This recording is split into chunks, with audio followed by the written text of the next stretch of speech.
नमस्ते नमस्कार प्यारे साथी, मैं प्रिया राजपूत आप सभी का अपने यूट्यूब चैनल प्रिया विजय सिंह राजपूत में बहुत बहुत स्वागत करती हूँ। मैं उम्मीद करती हूँ कि मेरे प्यारे सभी साथी बहुत अच्छे होंगे और बहुत अच्छे तरीके से आप लोग अपनी तैयारी को कर रहे होंगे।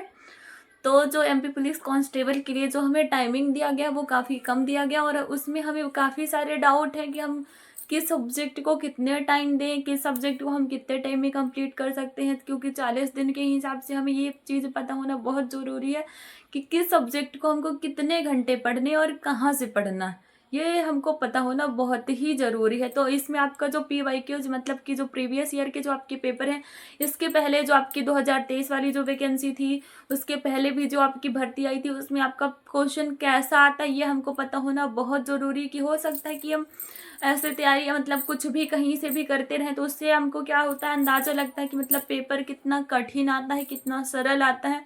तो आप उसके लिए जो PYQs के लिए जो आप बुक ले सकते हो, उसके लिए आप ले सकते हो चक्षु पब्लिकेशन की या तो पुणेकर पब्लिकेशन की। देखिए, बुक आपकी कोई भी ख़राब नहीं होती, जितनी भी आपकी बुक आती हैं, स्टडी गाइड हो गई, मतलब कोई भी बुक है आपकी। बहुत लोग लूसेंट भी पढ़ते हैं GK GS के लिए, तो कोई भी बुक आपकी ख़राब नहीं होती। बस हमको किसी राइटर का ज़्यादा समझ में आता है और किसी राइटर का कम समझ में आता है, वो हमारे पढ़ने के ऊपर निर्धारित करता है, क्योंकि कोई टीचर गलत नहीं होता। बस उसका पढ़ाने का तरीका हमें समझ में आता है कि नहीं आता, इस चीज़ पर निर्भर करता है। तो वैसे ही आपकी बुक हो गई, तो बुक के लिए मैं आपको सजेस्ट करूँगी कि आप तो पुणेकर पब्लिकेशन की ले लो PYQs के लिए, या तो फिर चक्षु पब्लिकेशन की ले लो। उसके साथ साथ आप उसकी प्रैक्टिस भी करते चलो। और एक बार आपको पूरा सिलेबस कंप्लीट करना बहुत ही ज़रूरी है, बहुत ही ज़रूरी। तो उसके लिए जो आपको किस विषय को कितना टाइम देना है, किस विषय को कितने टाइम नहीं देना है, तो वो मैंने आप लोगों को बता रखा है।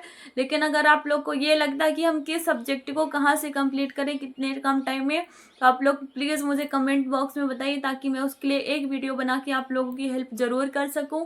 और प्लीज़ आप लोग में हमारे चैनल को सब्सक्राइब करिए, हमारा सपोर्ट करिए, ताकि हम आप लोग के लिए इसी तरह के हेल्पफुल वीडियो लाते रहें। तो चलिए आइए देखते हैं कि हम किस सब्जेक्टों को कितना टाइम देते हैं और किस सब्जेक्टों को कितने टाइम देके हम टोटल कितने घंटे पढ़ के हम अपने पेपर को क्लियर कर सकते हैं। ज़रूर।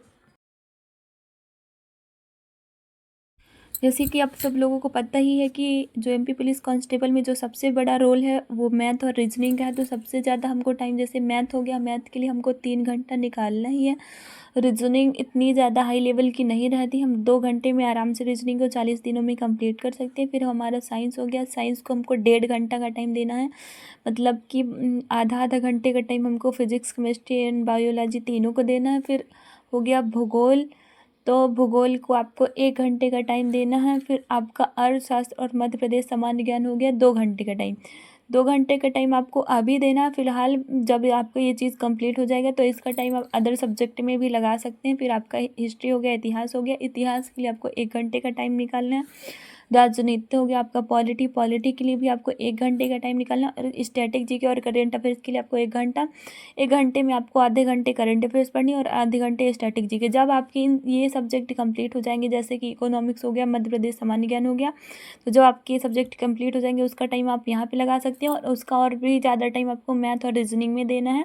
इस तरीके से आपके 12.5 घंटे में आपको टोटल 8 सब्जेक्ट मतलब पढ़ने हैं। इस तरीके से आप अगर 40 दिन पढ़ाई करते हैं तो ज़रूर से ज़रूर आपका पेपर क्लियर ज़रूर होगा।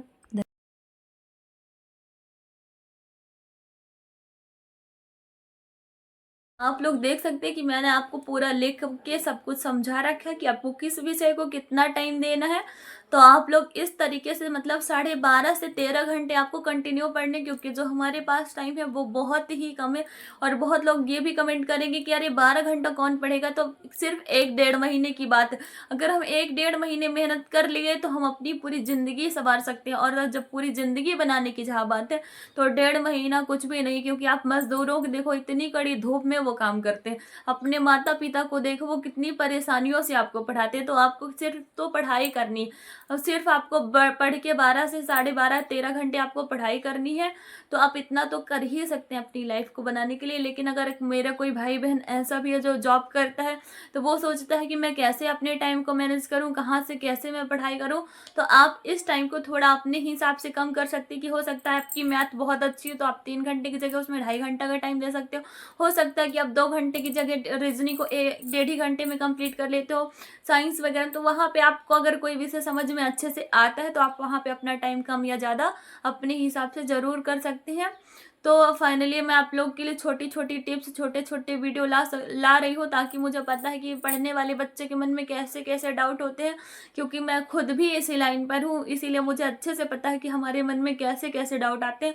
तो प्लीज़ मेरा हाथ जोड़कर आप लोगों से निवेदन है कि इसके उसके मतलब कम से कम हम दिन भर में जो 60 वीडियो देखते हैं, तो ऐसे आप वीडियो देख देख के अपना टाइम वेस्ट मत करिए।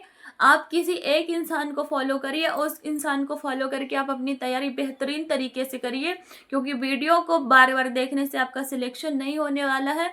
आपको उन चीज़ों को अपने ऊपर लागू करके उसी हिसाब से अपनी तैयारी को करने से आपका सिलेक्शन होने वाला है। तो आप लोगों से मैं रिक्वेस्ट करती हूँ कि प्लीज़, जैसे आपने मेरा वीडियो देखा, फिर कुछ देर बाद आपने किसी और का वीडियो देखा, फिर आपने फिर किसी और का वीडियो देखा, तो ऐसे करके सिर्फ आपका एक चीज़ वेस्ट हो रहा है, वो है आपका टाइम। तो आपके लिए जो समय है वो बहुत अनमोल है, क्योंकि हमारे लिए जो समय है वो बहुत कम दिया गया है। और अगर आप लोग चाहेंगे तो इस 40 से 45 दिन में आप ज़रूर से ज़रूर अपने पेपर को क्लियर कर सकते हैं, 100% क्लियर कर सकते हैं। अगर किसी को ऐसा लगता है कि हम नहीं क्लियर कर सकते, तो पेपर इतना हाई लेवल का नहीं आता कि आप 40 दिन में क्लियर नहीं कर सकते, ज़रूर कर सकते हैं। और इसी तरीके के हेल्पफुल वीडियो को जानने के लिए प्लीज़ हमारे चैनल को सब्सक्राइब ज़रूर करिए। और अगर आपको लगता है कि हम किस विषय को कहाँ से कंप्लीट करें इतने कम समय में, तो प्लीज़ आप इस चीज़ को मुझे कमेंट बॉक्स में बता दीजिए, ताकि मैं आप लोग के लिए एक और हेल्पफुल वीडियो ला के आप लोगों की हेल्प कर सकूँ। धन्यवाद।